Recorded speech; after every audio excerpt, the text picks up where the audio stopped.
जब हम अपने आप से मुखातिब हो रहे हैं, चित्त, चेतना, काया, जीवन, ये सब एक दूसरे से घुले मिले हुए तत्व हैं। ठीक वैसे ही जैसे कि इंद्रधनुष के रंग किस तरीके से एक दूसरे में घुले मिले रहते हैं, वैसे ही हमारे जीवन की जितने भी चित्त, मन, बुद्धि, आत्मा, काया, अहंकार, ये जो कुछ भी तत्व कहलाते हैं, ये सब हमसे इंद्रधनुष के रंगों की तरह सब एक दूसरे से घुले मिले हैं। कोई किसी से स्वतंत्र नहीं है, सब एक दूसरे को प्रभावित करते हैं। काया आत्मा को प्रभावित करती है, आत्मा काया को प्रभावित करती है। हम तो अपने आप से मुखातिब हों, ये सारे शब्दों को हम हटा ही दें और देखें क्या है हम, क्या हूं मैं। तो काया की अनुपश्यना करने वाला व्यक्ति चित्त की अनुपश्यना करने में भी सफल हो सकता है। जो आदमी श्वास पर अपने आप को सचेतन नहीं रख पाता, वो व्यक्ति काया पर कैसे जग पाएगा। जो आदमी काया पर नहीं जग सकता, वो काया में उदय और विलय होने वाली वेदनाओं, संवेदनाओं पर कैसे जग सकेगा, उनको वो कैसे पहचान सकेगा, कैसे पकड़ सकेगा। और जब तक कोई व्यक्ति काया पर ही जागरूक नहीं हो सकता, स्थूल पर ही सचेतन नहीं हो सकता, कॉन्शियसनेस को नहीं साध सकता, वह व्यक्ति अपने चित्त से, अपने अंतर्मन से साक्षात्कार कैसे कर पाएगा। क्यों? क्योंकि चित्त के विचित्र धर्म हैं। हमारे चित्त के अत्यंत विचित्र धर्म हैं। काया तो फिर भी काली है तो जिंदगी भर काले रंग की दिखाई देगी, और गोरी है तो फिर भी जिंदगी भर गोरे रंग की दिखाई देगी। मगर हमारा चित्त, हमारा मन, तो मन लोभी, मन लालची, मन लोभी, मन लालची, मन चंचल चित्त चोर। मन लोभी, मन लालची, मन चंचल चित्त चोर। मन के मत चलिए नहीं, पलक पलक मन और। ये तो पल पल में कुछ और हो जाया करता है। ये मन बड़ा विचित्र है। यह जो हमारा चित्त है, ये बड़ा विचित्र है। कहते हैं कि एक दफा श्री भगवान पूर्णिमा के दिन टहलने के लिए गए थे, तो उनके साथ उनका एक शिष्य भी था जिसका नाम था मेघ। बौद्ध शास्त्रों में उसके नाम को मेघीय के नाम से कहा जाता है। तो कहते हैं कि श्री भगवान टहलने के लिए गए थे और मेघीय उनके साथ था। भगवान टहल रहे थे कि अचानक मेघीय ने कहा, प्रभु मैं तो चलता हूं, मेरी इच्छा कहीं और टहलने के लिए जाने की है। भगवान ने कहा, देखो भाई, तुम्हें जाने की इच्छा है, तुम चले जाना, पर अभी मैं अकेला हूं, कोई न कोई मुनि, कोई न कोई भिक्षु संत आ जाएगा, तब तुम चले जाना। नहीं नहीं नहीं प्रभु, मैं तो अभी जाऊंगा। अब भगवान ने एक बार मना कर दिया, फिर भी वो जाना चाहता है तो जाए। मना करने पर भी कोई जाना चाहता है तो जाए। तो भगवान ने हालांकि दोबारा फिर कह दिया, भैया उचित यही है कि कोई दूसरा भिक्षु आ जाए तब तुम चले जाना। पर उसने नहीं सुनी और वो चला गया। सांझ के वक्त वो घूम घाम करके लौट कर आया, पर कहने लगा, आज मेरा चित्त नहीं लगा। जब मैं यहां था तब भी नहीं लग रहा था, और जहां मैं चला गया वहां भी मेरा चित्त नहीं लगा। तब भगवान ने कहा, साधकों को, भिक्षुओं को इच्छाचारी नहीं होना चाहिए। साधकों को इच्छाचारी नहीं होना चाहिए कि जो मन में आ गया सो करने के लिए चले गए। याद रखो साधक, चित्त चंचल है, चित्त क्षणिक है, इसका दमन ही सुखदायक है, इसका भोग कभी भी सुखदायक नहीं होता। चित्त का दमन ही सुखदायक है, इसका भोग कभी भी सुखदायक नहीं होता। इसलिए तुम अपने चित्त पर विजय प्राप्त करो, और इच्छाचारी बनने की बजाय अनुशासनचारी बनने का प्रयत्न करो। अर्थात एक व्यक्ति जो कि अपने मन के अनुसार ही चलता फिरता रहता है, याद रखो जीवन में गुरु की आवश्यकता क्यों है। जीवन में गुरु की आवश्यकता चित्त के दमन के लिए है, चित्त के शमन के लिए है, चित्त के अनुशासन और विजय प्राप्त करने के लिए है कि गुरु व्यक्ति को स्वेच्छाचारी नहीं बनने देता और समय समय पर उस पर अंकुश लगाता रहता है ताकि शिष्य नियंत्रण में रहे। जरा सोचो, जो व्यक्ति बाहर में ही नियंत्रण में नहीं रह सकता, वो व्यक्ति अपने चित्त को नियंत्रण में कैसे रख पाएगा। जो व्यक्ति बाहर में भी अपने आप को नियंत्रित नहीं रख सकता, वो व्यक्ति चित्त को अपने नियंत्रण में कैसे रख पाएगा। और जब हम चित्त और काया को ही अपने नियंत्रण में नहीं रख सकते, तो हमारे फिर साधना मार्ग का कोई अर्थ ही नहीं रह जाएगा।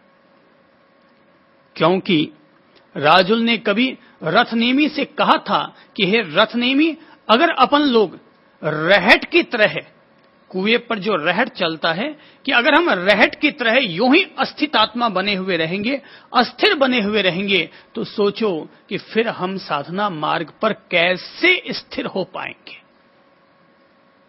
कि अभी कुछ खाने को चाहिए, अभी कहीं जाने को चाहिए, अभी कुछ भोगने को चाहिए, अभी कुछ और प्राप्त करने को चाहिए। अगर हम इसी तरह से अपने मन को भटकाते रहेंगे, चित्त को इधर उधर डोलाते रहेंगे घड़ी के पेंडुलम की तरह, तो सोचो फिर हम अपने चित्त को कैसे साधेंगे, चित्त पर विजय कैसे प्राप्त करेंगे। औरों पर विजय प्राप्त करना आसान होता है, पर स्वयं पर विजय प्राप्त करना उतना ही कठिन होता है।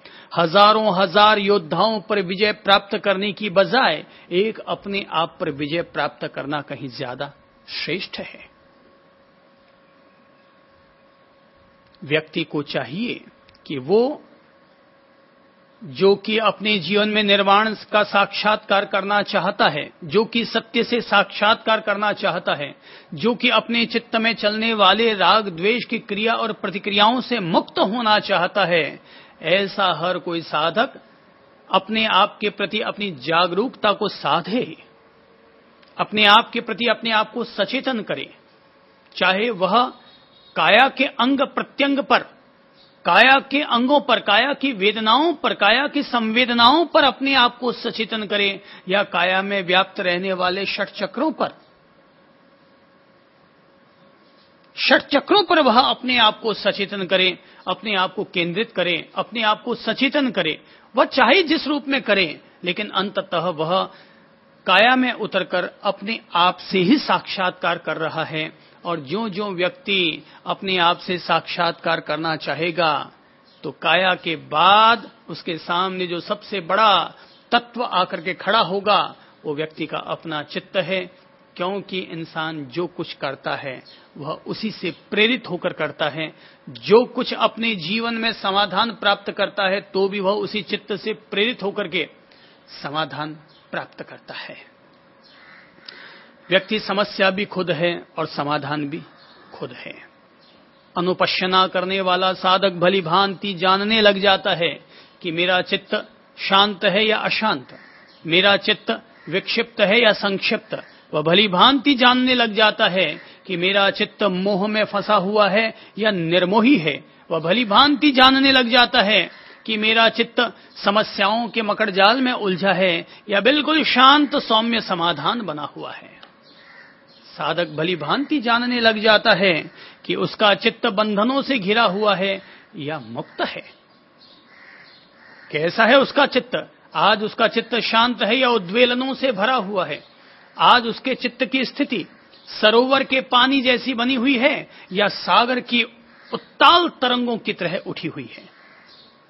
साधक भली भांति जानता है।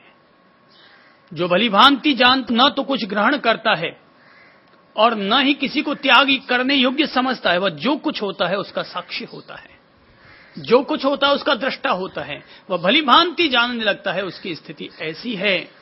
ज्यों ज्यों साधक खुद का साक्षी होता है, ज्यों ज्यों साधक दृष्टा भाव को साधने लगता है, तो दृष्टा भाव के सदते सदते पहले चरण में तो लगता है ये सब चीजें हमें प्रभावित कर रही हैं, लेकिन ज्यों ज्यों दृष्टा साकार होता चला जाता है, त्यों त्यों काया और चित्त के होने वाले प्रभाव अपने आप शांत होते चले जाते हैं, अपने आप विलीन होते चले जाते हैं, और दृष्टा और साक्षी काया और चित्त के प्रभावों से मुक्त हो जाता है।